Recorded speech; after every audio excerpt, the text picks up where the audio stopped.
Welcome back. So we're going to continue the morning from the previous video. We just got finished shooting the bridge with terrible lighting conditions, and now we're heading down to a set of rapids. All right, so now we're going down to a different spot. See, now that the sun is up a bit, we can get some decent shots over there. I think the problem is I'm on the wrong side of the creek. Sunrise isn't good for this area. The other side's private land. This is like a park over here. So the other side's private, so we can't really go over there. Yeah, we'll go over here, see what we can come up with. It's a bunch of boulders in the water, kind of creating a dam kind of effect. Maybe anti-erosion dam. I find with these 28mm lenses that the wide angle isn't quite what I'm looking for. And even with the 135, sometimes that reach just isn't there.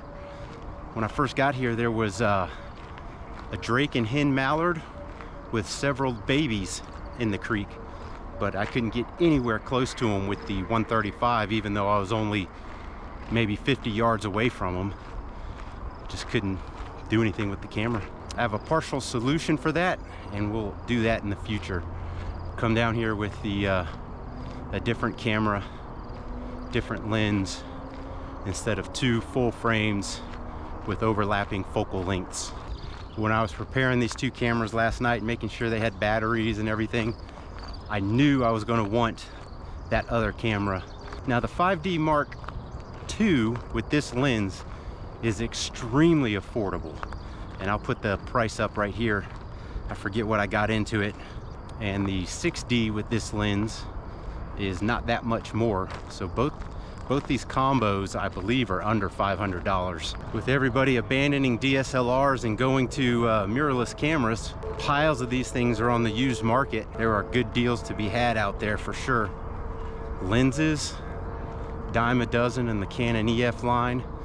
Pretty much a dime a dozen, I believe, on the Nikon line too. They both have those cheap primes, 50mm 1.8, great bargain lenses. It's been a while since I've been down in here, but it's obvious there's been a lot of something going on down here. A lot of tree cutting, brush cutting.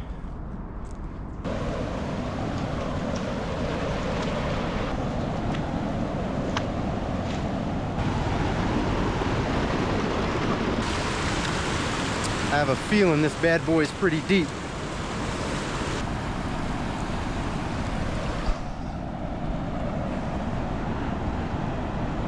Alright, I got an ND filter for the lens that's on the 5D Mark II. Let's put that on and see if we can do something.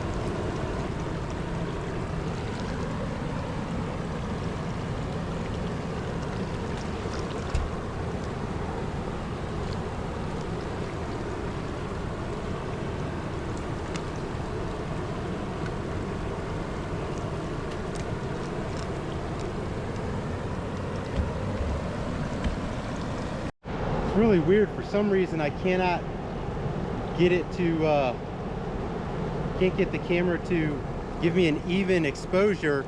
If I put it near the center line, it's really dark, so I got to really overexpose. But also I can't seem to adjust my aperture now for some reason. I'd like to close the aperture a little bit so I can slow the shutter speed even more. I don't know. Get a little different angle here. The autofocus with that filter on is pretty bad. It just doesn't want to hit. When I first started, I didn't have my shutter speed right. It was a little too fast. It was 1.6 seconds. And so you can see the rock is in focus here as we zoom in, but the water just looks crappy. It just doesn't look good. It almost looks like over sharpened or digitized. So then we changed to 2.5 seconds, and as we zoom in here, you can see that rock is still in focus, but the water looks different. It's a bit softer. It's more like a more cotton ball like. It's not quite ideal. I think a 3 second or a little longer would be better, but it's a whole lot better than that 1.6 second. I like this composition, but I'm not sure if I like it more than this one. but then we've got options here. We go one by one, zoom in a little bit. I like that a lot. And then of course we try some black and white.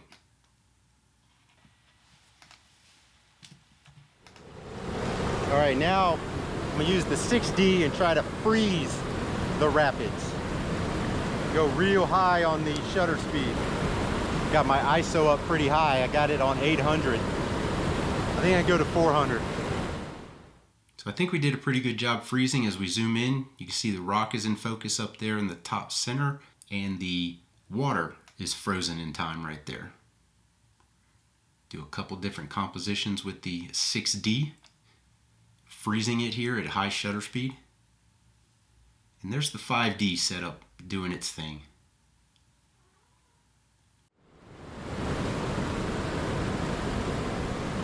Shutter speed's at 2500. The lens creep on this bad boy is bad.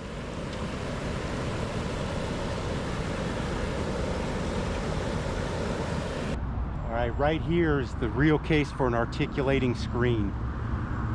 There's a little robin egg right here. I'm going to try to just take a picture of, see how kind of close I can get with the 135 on the 6D, but I got to get down with it. So this was on my way out. Nothing crazy, just checking out how the lens would do on something pretty close like that. So I didn't like how the morning went, so I decided to go back over there in the evening. So I just grabbed the 5D Mark II with the 28 to 80 millimeter lens. But unfortunately, when I got there, the clouds came over the sun as the sun was getting close to setting over the mountains here to the west. So I didn't have any decent light anyway. I thought I'd get some nice light hitting the tracks from a nice angle, you know, afternoon, evening, golden hour time, but it wasn't. So I simply kind of took a shot of the bridge, processed it a little bit, kind of highlighting the orange sign against kind of a blah background. So then I got up on the tracks and took a photo from up there, even though the light was pretty poor, or blah. It wasn't that it wasn't there, it was just blah light. It wasn't anything special. So using Lightroom, this is kind of cheating. So let's go through some of the options I went with. So here's our raw file straight out of camera.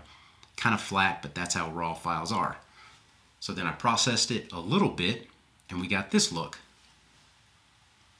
Then I processed it a lot and got this look, which is about on the verge of over-processing in my opinion, but kind of looks nice. Then black and white. Give it a go. It's not too bad. So then as I was leaving, I saw this scene. It was a very high contrast, high dynamic range scene. I wanted to see what I could do with the 5D Mark II. So here's the raw file. And then here's a processed file. Again, somewhere in the middle of lightly touched to getting to be over-touched. And then black and white. I don't know if I've ever used Lightroom before. I know I've used Camera Raw, I think it's called, on Adobe. But I don't know if I've used Lightroom before, but it's also been a good number of years since I used any software post-processing for my photographs. But doing that with those photos, I feel like it's almost cheating. You just need to come out, point the camera, and then go back to your computer and play with all your sliders until you get the right look, or the look you're going for. But anywho, that was the 5D Mark II and 6D with old EF USM glass.